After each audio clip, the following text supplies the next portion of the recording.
welcome back to the film and TV channel. Hope you're all staying safe and well, and we'll carry on our look at The Apprentice Season 17. There will be spoilers on this, guys, so please make sure you've watched it. Yes, we're on to Episode 9 on the 2nd of March 2023. Yes, 250 grand still up for grabs, and we have a double firing this week, which is all good news, because we need to get them numbers down, don't we, as this series comes to a conclusion.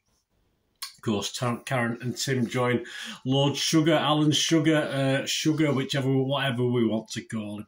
So very interesting. We did start with 8 this week, but it soon was dwindled down. Please, if you are new to the channel, I do these, it's a reality show, isn't it? I don't do many reality shows. I'm not really into them. I do film reviews as well, TV drama reviews, information blogs, and of course, odd quizzes on special occasions. So please spread the word and join us, and press that notification button, press that subscription button, and if you are pressing buttons, just press that little like button for me. I'm trying to get about 15 likes, thumbs ups for these vlogs, so not a massive target. If you can help me towards it, I'll be very grateful. Right, let's have a look at Episode 9. Yes, down to 8 last week on the immersive events. Of course, we lost Mark, who more or less, I think it was bottom of my table anyway, so not surprising there.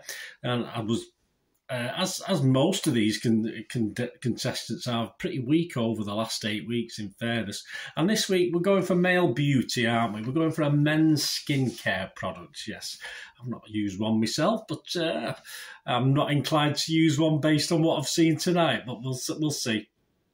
A trip to John Lewis, or as I know it in the north, Lewis's is what we used to call it. It never used to be John Lewis up in Manchester, the one I used to go to in Piccadilly. A launch event they got to do to pitch the brand, and simply they get the team with the most orders wins. That's the aim of the game. Affinity, the 4 on Affinity: Bradley, Rochelle, Avi and Marnie. Bradley got the PM and was wanted to go down a snake theme. Really? I don't know. Age group 30s to 40s, a snake? No, it's never going to work for me. A name? What about a name for a skincare product? How about anti-venom? Yeah, I think it just keeps getting worse, doesn't it? I mean, if they'd just gone for Venom, at least that's a great film, and it might have sold something on the back of that. It might have got stung for copyright, but there you go. Manufacturing the stuff was left to the geniuses that are Avi and Rochelle. And of course, they were asked to produce something that was green. I'm not a chemistry person or anything like this, but something that's green that you rub on your skin. I mean, it doesn't seem rocket science that it might leave a green tint on your skin, and obviously that's what we got. And it was a horrible, horrible shade of green anyway. And if this was going to go on your face, well, we'll talk about what it might be useful for in a minute. I can think of something, but not quite what they were aiming at. Avi and Rochelle didn't get on particularly well. Had a few arguments, which obviously meant time flew by, so they didn't get time to do things properly. I mean, Avi is just a big kid, which can be endearing at times, but sadly is just mostly annoying. And they did run out of time, and obviously Avi was left as a green stain on his arm when he put this stuff on, so it wasn't going to end up well, was it? I mean, you could tell early doors this is going to be a total disaster. Perhaps they went to see, was it Magic Mike, the musical? They might have been better going to the Wicked musical, and obviously they can use the green for the witch in that, can't they? And there's a film coming out as well, so that might have been they might have been better going for that market rather than what they did go for. Interesting anyway. And on the branding with Bradley and Marnie, they come round with this childish bottle, a horrible bottle with a snake wrapped round with a bright green head on a bottle, which was aimed at 30 to 40 year olds. I mean, 3 to 4 year olds, perhaps, not 30 to 40 year olds. And Bradley said it was like nothing else on the shelf. I mean, there may be a reason for that, mate, that's for sure. And of course, anti-venom, they say it's very childish, very childish. So everything really, from the manufacturer to the branding, was pretty awful. And when they did get the stuff the next day, of course, it came out as you'd expect, sort of like water, not like cream at all. All right, a unique colour. in a bad way. But yes, it was still staining, of course it was. So, you know, they had to do the research groups and stuff, and it's just pathetic. I mean, they then concoct some rubbish about it being double concentrate, which apparently is on trend at the moment, where you water something down. I've never heard of it, but I have to believe they're talking. But it's just a car crash. They're going to come up and try and make excuses in the pitch. And it's just a car crash. The buyers basically tell them to change the branding and change the manufacturing. They might be interested in buying. And then you still got Bradley trying to say, well, if we do that, will you buy? And they're just looking at him incredulously. I mean, they're just telling him they're not going to buy it because it's totally wrong. So it was an absolute disaster. Was Apex any better? Well, they were actually slightly better, a bit more bland, but at least they played sort of safer on the product. Although I wasn't overly impressed with the packaging. So on Apex we had Victoria, Megan, Simba and Danny. Danny went for the PM and sort of controlled the task pretty well. I mean, poor old Vicky who got stuck with Danny, never got a word in edgewise most of the time. And they were aiming for the over 50s market. So I was looking for something that I might like. It's obviously people who are semi-retired, I wish. And on the branding, we got Danny and Vic, and they come up with a star shape. I don't know.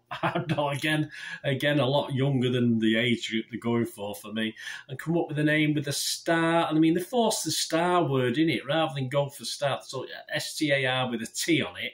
Start Skin Company Co. It's absolutely, I don't know. I mean, is it catchy? Probably. No, not really. The packaging I thought was okay, the box, but it's a bit bland.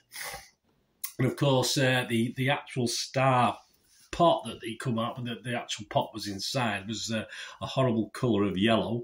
Not exactly something I would want in my office here for an over 50s guy. So yeah, not great again, not a total disaster like the others. Obviously on manufacture, they come with a more sensible cream type thing that didn't stain anyone, which is a winner to start with. And of course they went for white. All right. Not unique. I mean, how many colours can you make a skin product? You know, you can make. They've got to be lighter pastel colours, surely. And yes, they're trying to push to selling it as an ornament. The actual star-shaped vessel that it came in, which again, just trying to find reasons for something that might not quite sit right. And it's a skincare product. Yeah, you know, most people, certainly over 50s, would stick it straight in the bin if someone bought it in for Christmas, to be honest with you. And we got to the boardroom. Obviously, they did the pictures.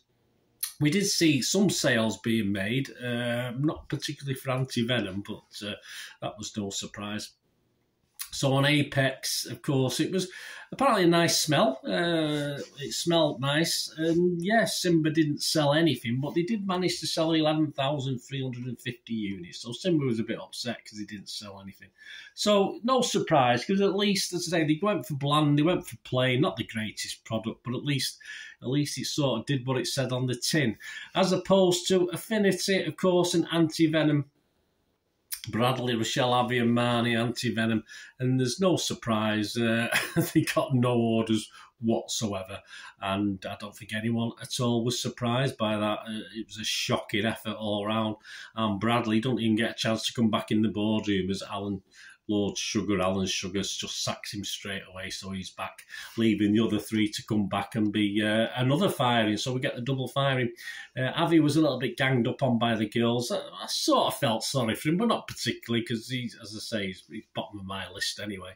And eventually he goes, unfortunately, which is no surprise.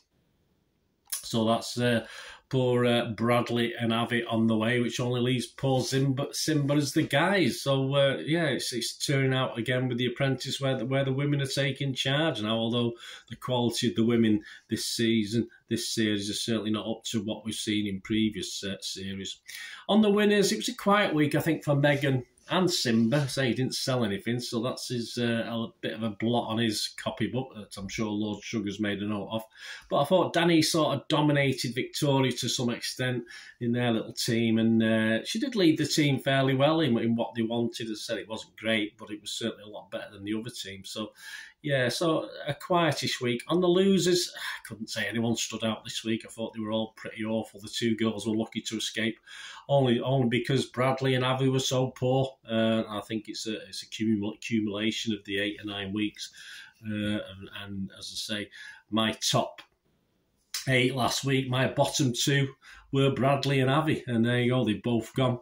So there we go. Now we've got a top 6. We've got 5 girls in it. I found it hard to judge this week. I would probably, at a pinch, have put Danny straight to the top again, but I have been impressed with Megan over previous weeks. So yeah, I mean the 6 now. I've got to put Simba at the bottom. I'm still totally unimpressed. Victoria next, then Rochelle, then Marnie, then Danny, then I'll keep Megan at the top. But as I say, we've got a pretty average bunch this season, I think, this series. A bit. So any of those, to be honest with you, I think there's at least 4 of those 5 girls could possibly go on to get this. They're all much the sameness. So we'll see how it goes, obviously, in the last couple of weeks before we get to the interviews and the CVs and all that sort of thing. Next week, they got to design a new dog food. Pity the dogs based on what we saw this week. But let me know what you thought, guys. Did you think the right 2 went? I think they did. I think it was. You could have probably sacked 4 or 5 this week, but won't be left with any show for the next 3 or 4 weeks, would we? So next week, it's a new dog food. So join me for that. Let me know your thoughts. Let me know your comment. It'd be great to hear from you. Thanks for watching, guys. Until we meet again, and that's one thing, don't I? Please stay safe, everyone. Bye for now.